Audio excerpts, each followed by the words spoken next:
Tuesday's deadly mass shooting at STEM school in Colorado happened just 7 miles from Columbine, where 13 people were killed 20 years ago.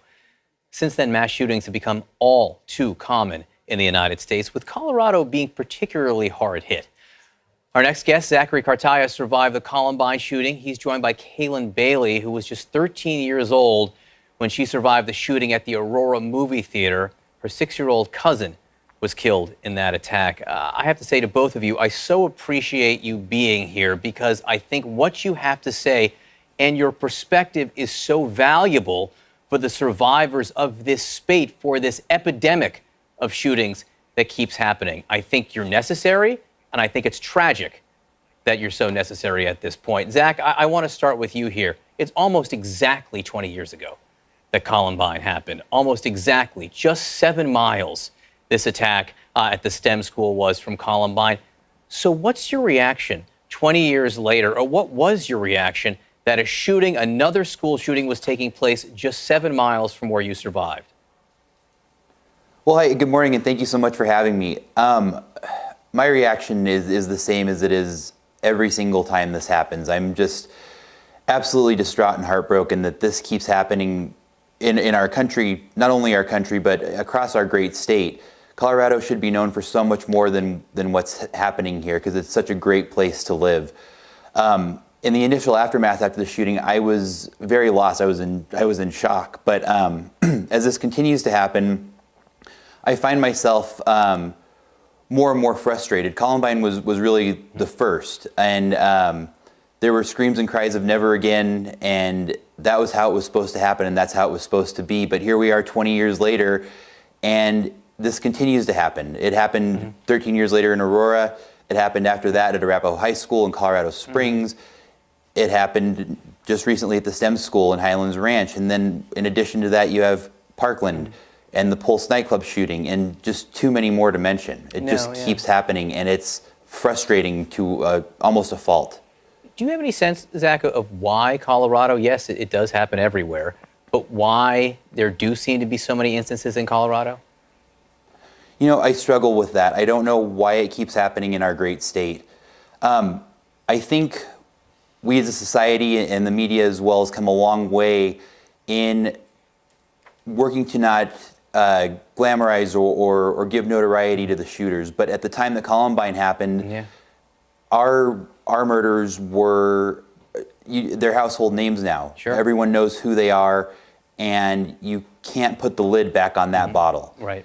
And so I think the fact that it happened here with the notoriety around those two really pushed a narrative that allowed that, gave that oxygen and allowed that to manifest and metastasize, unfortunately. I think you're absolutely right. I mean, you go back and their names were known, and it's so interesting because this week I couldn't tell you the names of the shooters at the shooting at the STEM school. I never learned them intentionally, didn't want to know them, and I don't think most Americans know their name, and I think that that's a good thing. Kayla, again, for you, it was 2012 at the Aurora movie theater. You were just 13 years old. You lost your 6-year-old cousin at that shooting. So, again, when you hear of a shooting like this in your state or in the same state, in Colorado, does it bring you back to that horrible moment?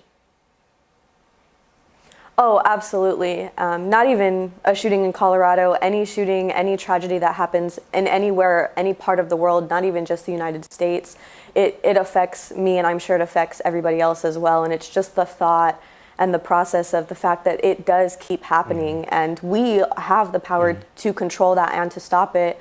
And yet here we are, yet another day has gone by, another shooting has gone by, and it's so normalized that we almost expect it, and it's not surprising when it happens anymore, and that's the tragedy of it. We failed. There's just no question that we have failed to deal with this. But in one aspect, you both have succeeded. And again, it's sad to me that you're so necessary here, but it's to help survivors of these shootings. And I want to play you sound from a young man that Allison spoke to yesterday, Chris Elledge, who survived the shooting yesterday.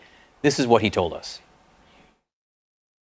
We're going to get through it as a community, because you know, you don't stop your life just because of one bad thing.